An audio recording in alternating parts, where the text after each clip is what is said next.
Hello and welcome to SGPN's The Daily Dog. I'm your host, Britton Hess. I'm here with my favorite Underdog Fantasy Pick and Plays for Monday, July 14th, 2025. If you're new to Underdog Fantasy, sign up with the promo code DailyDog. That's DAILYDOG at UnderdogFantasy.com or in the Underdog Fantasy app.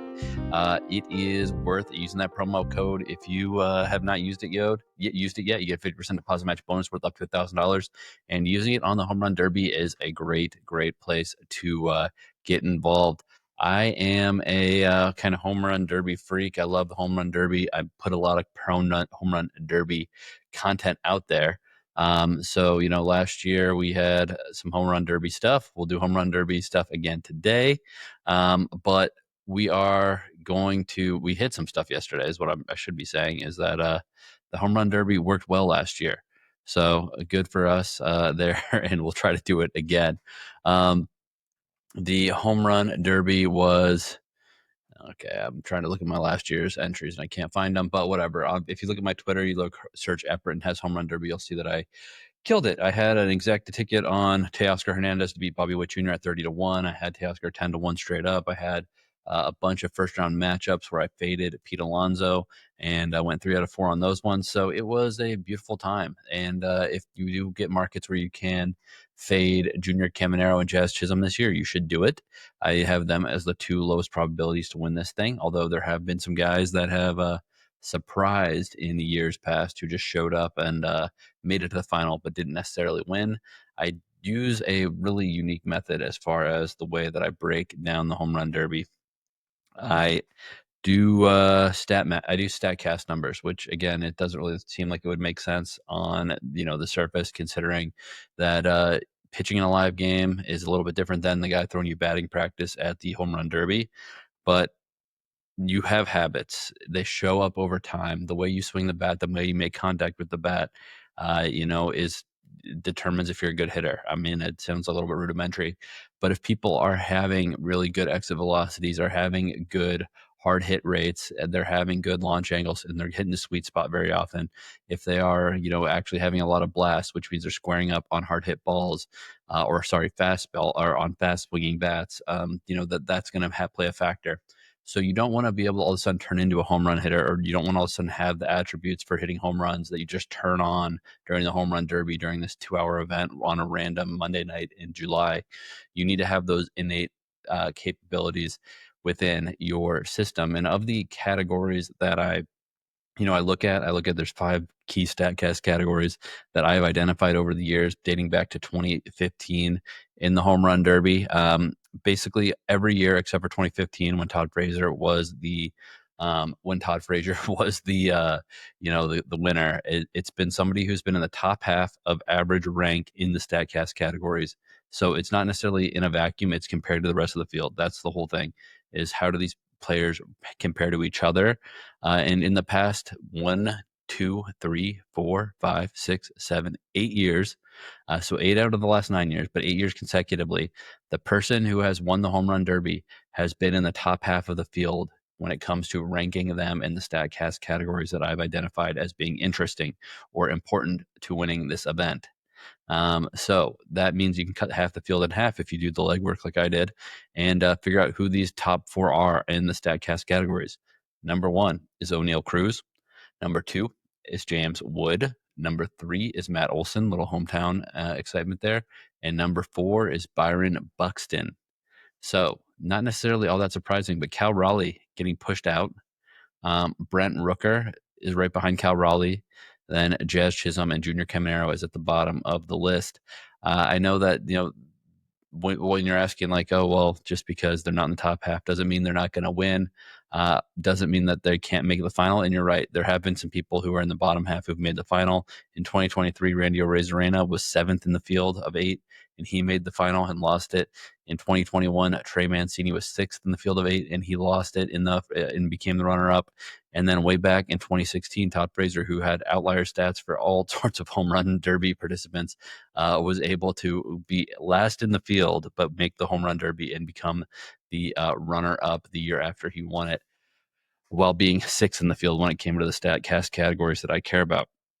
So I don't know, if you care about all this I've been talking about. I've been talking for 5 minutes straight and haven't given you any picks yet, so I should probably get into that. But I am letting you know that we are about a decade into this of looking at StatCast numbers and figuring out how it affects or how it could potentially relate to home run derby success. And as I said, I've gotten some success with it in the last few years using this exact method. Also got to consider the ballpark. Hopefully the weather is cooperating, but it's going to be 325 in right field. That's good for some of the lefties like Oneil Cruz. As I said, my top 4 picks to win the home run derby: Oneil Cruz, James Wood, Matt Olson, Byron, Buxton. All right, then I should give you the entries. As I said, let's go. Entry number 1, Oneil Cruz, higher than 21.5 first round home runs. Cal Raleigh, lower than 21.5 first round home runs. This is a little bit of a scary one because people are going to set the pace. The way the first round works is all 8 people have 40 balls. Most home runs wins.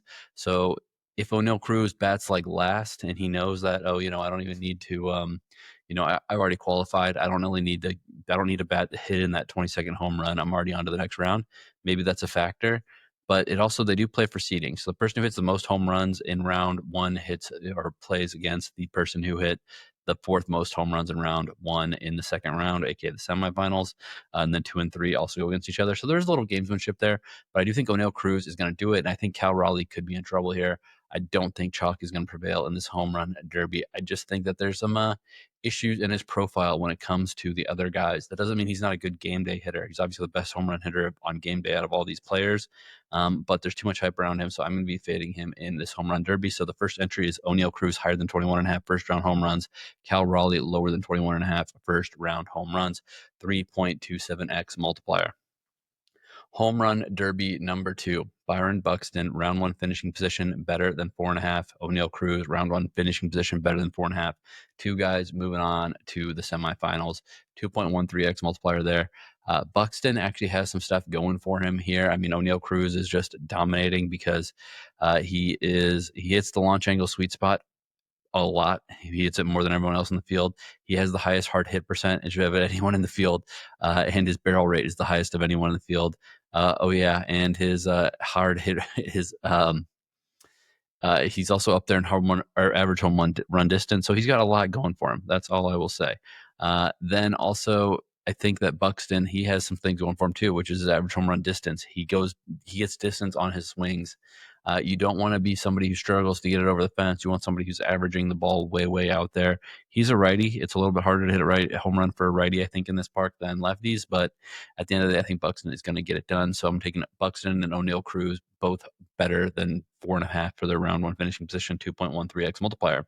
Home run derby number 3, we're going to go with James Wood, round 1 finishing position better than 4.5, and Matt Olson, round 1 finishing position better than 4.5. Matt Olson is live in this tournament because he is home, and also he's a lefty, and also he knows how to hit over that short right field. James Wood is basically neck and neck with Oneil Cruz when it comes to some of these stats, but also James Wood has the prettiest swing of all these guys, prettiest swing in baseball. Give me James Wood, longest home run, give me James Wood to get into the semifinals as well. So better than 4.5 for his finishing position in round 1. 2.58x multiplier there. I wouldn't recommend putting all 4 of these guys together. It's kind of a ripoff as far as what the odds are, but don't tell Underdog I told you that. Home run derby number 4, James Wood, longest home run distance, higher than 464.5 feet. Byron Buxton, longest home run distance, higher than 464.5 feet. Both these guys are going very, very deep at this park. 3x multiplier. Home run derby number 5, Junior Caminero, lower than 18.5 round 1 home runs hit. Jazz Chisholm, lower than 17.5 round 1 home runs hit. I know I'm fading these guys. I'm fading them together. Sometimes you got to take those risks. Home run derby number 6, James Wood, max home run exit velocity higher than 115.6 miles per hour. Oneil Cruz, max home run exit velocity higher than 120.6 miles per hour. 3x multiplier there. I just think that these guys have hit balls this hard in actual games, let alone when they're getting batting practice. Oneil Cruz could, I'm not saying it's going to happen, but he literally could push Aaron Judge's 521.5 or 521 foot home run record at the home run derby. It's absolutely an insane number, but Oneil Cruz could potentially do it just by the way that he profiles. All right, and then I got to sneak in a WNBA entry at the end. Angel Reese lower than 12.5 rebounds against the Minnesota Lynx.